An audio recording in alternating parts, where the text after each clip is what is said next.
राष्ट्रप्रवाह Vidarbha news में आप सभी का स्वागत है। मैं मनन व्यास और आज की देखते हैं ताजा खबर। आगामी 16 अप्रैल को प्रदेश के मुख्यमंत्री देवेंद्र फडणवीस हस्ते भव्य समारोह में बेलोरा में तैयार अमरावती विमानतल का लोकार्पण होने वाला है। दोनों उप मुख्यमंत्री एकनाथ शिंदे व अजित पवार, पालक मंत्री और भाजपा प्रदेश अध्यक्ष चंद्रशेखर बावनकुळे, संभाग से नाता रखने वाले मंत्री संजय राठौर, एडवोकेट आकाश पुणकर, सांसद विधायक सहित गणमान्य इस समय उपस्थित रहेंगे। उसी प्रकार अनेक संस्थाओं के पदाधिकारियों को भी समारोह के लिए विशेष रूप से निमंत्रित किया जा रहा है। उधर एलायंस एयर एस कंपनी से अमरावती मुंबई अमरावती सप्ताह में 3 उड़ानें हेतु बुकिंग भी अतिशीघ्र प्रारंभ होने की जानकारी है। घर में लाखों रुपए का माल पर चोरों द्वारा हाथ साफ करने की जानकारी मिलने पर गृह स्वामी को दिल का दौरा पड़ गया। ऐसे में उनके दुर्भाग्यपूर्ण अंत की चौंकाने वाली घटना अकोला जिले के हदगांव में घटी। मृतक का नाम 65 वर्षीय अशोक नामदेवराव भोळे है। वह अपनी जीवन भर की कमाई चोरों द्वारा चुरा ले जाने का सदमा बर्दाश्त नहीं कर सका। इस घटना से दुख व्यक्त किया जा रहा है। अज्ञात चोरों ने अशोक भोळे के घर में घुसकर करीब 4 से 5 लाख की संपत्ति लूट ली। इसमें सोने के आभूषण और नकदी शामिल थे। चोरी के वक्त घर में कोई नहीं था और चोरों ने मौके का फायदा उठाकर लूटपाट की।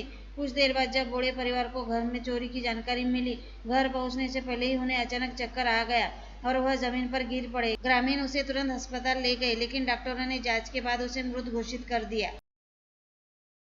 बसंत टाकीज परिसर स्थित जयंत भोले पान मटेरियल शॉप नामक प्रतिष्ठान पर पहुंचकर वहां रखे सामान की फेंकफाक करने के साथ ही विकी मंगलानी कहाँ है पूछते हुए विदेशी बनावट वाली देसी पिस्तौल से 2 राउंड फायर करने वाले 3 आरोपियों को कुछ ही घंटों के भीतर सिटी कोतवाली पुलिस के दल ने बडनेरा रेलवे स्टेशन से धर दबोचा। पकड़े गए आरोपियों के नाम मोहम्मद आसिफ, मोहम्मद नूर व शकील और सत्तार व अंकुश राजेंद्र शेंडे बताए गए हैं। तीनों ही आरोपी चांदोर रेलवे शहर के रहने वाले हैं, जिसमें से मोहम्मद आसिफ कुछ समय से नई बस्ती बडनेरा के रजाज नगर परिसर में रह रहा है और गुटखा बिक्री का छोटा मोटा काम कर रहा है, ऐसी जानकारी सामने आई है। वहीं अब पुलिस द्वारा इस पूरे मामले की सघन जांच करते हुए तीनों आरोपियों के पीछे रहने वाले मास्टरमाइंड की तलाश कर रही है। रोहिंग्याओं और बांग्लादेशियों की कथित घुसपैठ व उनके द्वारा बनाए गए फर्जी जन्म पत्र प्रमाण पत्रों का मामला गूंज रहा है।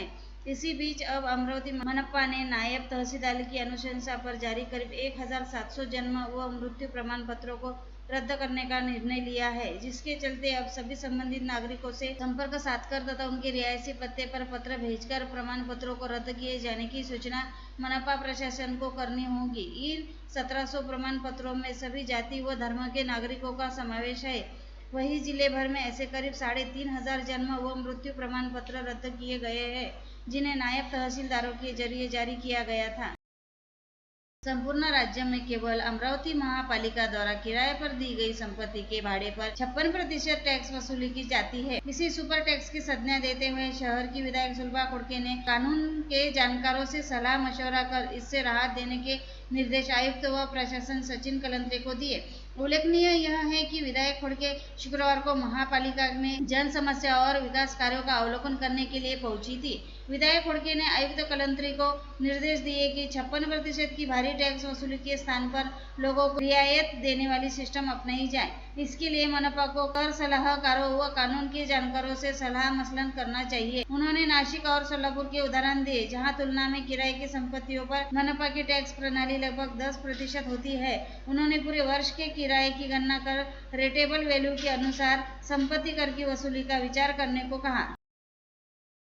जिले के मेलघाट क्षेत्र में 5 नए पुलिस स्टेशन और वरुण मोर्शी भाग में 6 पुलिस चौकियां स्थापित करने का प्रस्ताव गृह विभाग को भेजे जाने की जानकारी एसपी ग्रामीण विशाल आनंद ने दी। उन्होंने बताया कि पुलिस प्रशासन की दृष्टि से यह अत्यंत आवश्यक प्रस्ताव है। उन्होंने स्पष्ट कर दिया है कि महकमे ने इस बारे में जिला पालक मंत्री चंद्रशेखर बावनकुळे के निर्देशों का पालन किया है। एसपी आनंद ने आज दोपहर मीडिया को बताया कि नागरिकों की सुरक्षा हेतु तो पुलिस होती है, पुलिस की पहुंच लोगों के लिए आसान होनी चाहिए, इसलिए पालक मंत्री के निर्देश पर प्रस्ताव होम विभाग को भेजा गया है। इसे शीघ्र मंजूरी की उन्हें उम्मीद है। प्रस्तावित नए पुलिस स्टेशन में चिखलदरा तहसील के काटकुंभ और टेम्बुसोड़ा तथा धारनी तहसील अंतर्गत हरिसाल व सुसरदा में नए थाने स्थापित करने का अनुरोध गृह विभाग से किया गया है। 5वां पुलिस स्टेशन परतवाड़ा ग्रामीण होगा। जन सुविधा के लिए थानों के प्रस्ताव देने की बात पुलिस अधीक्षक ने कही। विगत 27 फरवरी को गाड़गे नगर पुलिस थाना क्षेत्र अंतर्गत कांता नगर परिसर स्थित जिला व सत्र न्यायाधीश के निवास स्थान से अज्ञात चोरों ने 20,000 रुपए मूल्य के चंदन के 2 पेड़ काटकर चुरा लिए थे। इस मामले की जांच करते हुए शहर पुलिस आयुक्तालय की अपराध शाखा यूनिट 1 द्वारा छत्रपति संभाजी नगर की सिल्लोड तहसील अंतर्गत अंबाई गांव से अंतर्राज्यीय चंदन चोर टोली के 4 सदस्यों को गिरफ्तार करने में सफलता हासिल की है। यह जानकारी आज यहां बुलाई गई पत्रकार वार्ता में शहर पुलिस आयुक्त नवीन चंद्र रेड्डी द्वारा दी गई। इस पत्रकार वार्ता में सीपी रेड्डी द्वारा बताया गया कि घटना की गंभीरता को देखते हुए मामले की जांच हेतु पुलिस के 5 पथक गठित किए गए थे, जिसमें से अपराध शाखा यूनिट 1 के अधिकारियों व पुलिस कर्मियों ने मामले की जांच करते हुए अपने मुखाबिरों को काम पर लगाया।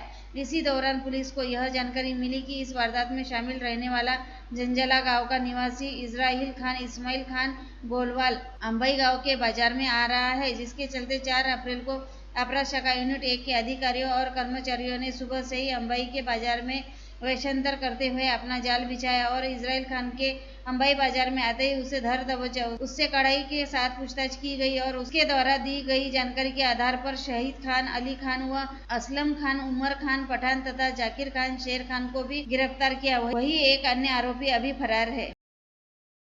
जिले के तलेगांव दशासर थाना क्षेत्र के फुलगांव महामार्ग पर राघव पेट्रोल पंप के व्यवस्थापक और वहां कार्यरत कर्मचारी की आंखों में मिर्ची पाउडर फेंककर उन्हें एक कमरे में बंद कर 4 लाख रुपए लूटकर फरार हुए लुटेरों को ग्रामीण अपराध शाखा के दल ने घटना के 3 घंटे के भीतर गिरफ्तार करने में सफलता प्राप्त की। विशेष यानी इस घटना का मास्टरमाइंड पेट्रोल पंप का व्यवस्थापक और सेल्समैन ही निकला। पुलिस के दल ने 5 आरोपियों को गिरफ्तार कर उनके पास से घटना में इस्तेमाल की गई मारुति सुजुकी इको कार जब्त कर ली है और लूटे हुए पैसे जब्त करने की प्रक्रिया शुरू है। ऐसी जानकारी आज यहां आयोजित पत्रकार परिषद में जिला पुलिस अधीक्षक विशाल आनंद ने दी। राजापेट से इरविन चौक की ओर जाने वाले उड़ान पुल को सार्वजनिक लोक निर्माण विभाग द्वारा कल अचानक ही डामरीकरण के कार्य हेतु बंद कर दिया गया, जिसकी शहर यातायात पुलिस को कोई सूचना भी नहीं दी गई थी और शहर के बीचों बीच स्थित उड़ान पुल को बंद करने के संदर्भ में शहर यातायात पुलिस से कोई आधिकारिक अनुमति भी प्राप्त नहीं की गई थी।